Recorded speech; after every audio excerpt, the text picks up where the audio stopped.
আমি এই পৃথিৱীত মানুহ হিচাপে জন্ম লৈছো যেতিয়া নিশ্চয় কেতিয়াবা নহয় কেতিয়াবাতো বেমাৰ আজাৰ হ'বই। সৰু সুৰা বেমাৰ সকলোৰে হৈ থাকে আৰু এইটো একেবাৰে স্বাভাৱিক কথা। কিন্তু বহু এনেকুৱা মানুহ আছে যাৰ নেকি ডাঙৰ ডাঙৰ বেমাৰ বৰ্তমান সময়ত হৈ আছে, ইমান বেছি চিকিৎসা কৰিবলৈ তেওঁলোকৰ টকা নাই বা চিকিৎসা কৰি আছে কিন্তু ভাল হোৱা নাই, বা যিসকলে একেবাৰে সৰু সৰু বেমাৰৰ পৰা মুক্ত হ'ব বিচাৰিছে তেওঁলোকৰ বাবে এই ভিডিঅ'টো, আৰু যিসকলৰ ডাঙৰ বেমাৰ হৈ আছে তেওঁলোকৰ বাবে এই ভিডিঅ'টো, মুঠতে সকলোৰ বাবে এই ভিডিঅ'টো। আৰু মই স্পষ্টভাৱে ক'ব পাৰো যে যদি এই ভিডিঅ'টো একেবাৰে প্ৰথমৰ পৰা শেষলৈকে চাই তেনেহলে মই আজি আপোনালোকক এটা এনেকুৱা মন্ত্ৰ দি যাম যিটো মন্ত্ৰ মাতিলে আপোনালোকে একেবাৰে চমৎকাৰ দেখা পাব।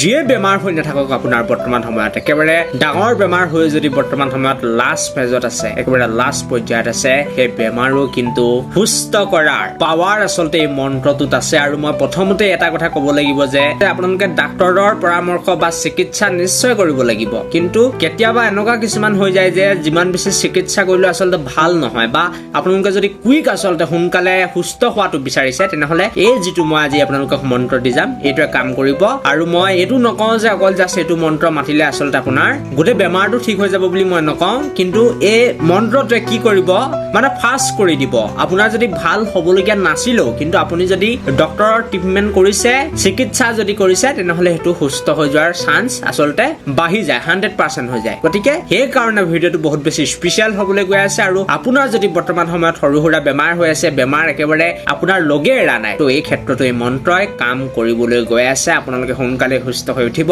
বাকী যি কি নহওক এই ভিডিঅ'টো মই আৰম্ভ কৰিব বিচাৰিছো। প্ৰথমতে ভিডিঅ'টো এটা লাইক কৰি দিব, লগতে চেনেলটো কি কৰিব ছাবস্ক্ৰাইব কৰি ল'বলৈ নাপাহৰিব। আৰু মই ডাইৰেক্টলি আহি যাব বিচাৰিছো আজি ভিডিঅ'টোৰ মূল বিষয়টো লৈ বা টপিকটো লৈ। আৰু প্ৰথমতে মন্ত্ৰটো মতাৰ এটা ৰুলৰ বিষয়ে আপোনালোকক জনাই দিব বিচাৰিম। যেতিয়া এই মন্ত্ৰটো উচ্চাৰণ কৰিব তেতিয়া কিন্তু আপোনালোকে গা ধুই ল'ব লাগিব। তাৰ লগতে দ্বিতীয় বস্তুটো হৈছে আপোনালোকে গা ধোৱাৰ লগতে মাছ মাংস কিন্তু খাই এই আচলতে সুইচ ৱৰ্ডটো বা মন্ত্ৰটো মাতিব নোৱাৰিব। গতিকে এই দুটা আপোনালোকে মনত ৰাখিবলগীয়া কথা। আৰু যেতিয়া এই সুইচ ৱৰ্ডটো মাতিব তেতিয়া আপোনালোকে মাইণ্ডত ভাবি থাকিব যে মই একেবাৰে সুস্থ হৈ গৈছো, মোৰ যিৰে বেমাৰ আছে গাত সকলো আচলতে নাইকিয়া হৈ গৈছে। তেনেকৈ আপোনালোকে দিনটোত 10 মিনিট সময় মাতিব আৰু আপোনালোকে নিজেই চাব 7টা দিন যেতিয়া মাতিব আপোনাৰ গাত এটা বেলেগ এনাৰ্জি আহিছে, আপুনি লাহে লাহে সুস্থ হৈ উঠিছে। আৰু এটা মাহ যদি আপোনালোকে মাতি দিয়ে ন, আপোনাৰ কিন্তু একো বেমাৰেই নহয়। আৰু সৰু সুৰা যিসকলৰ বেমাৰ হৈ থাকে তেওঁলোকো মুক্ত হৈ যাব, ডাঙৰ বেমাৰ হোৱা সকলেও একেবাৰে লাহে লাহে আচলতে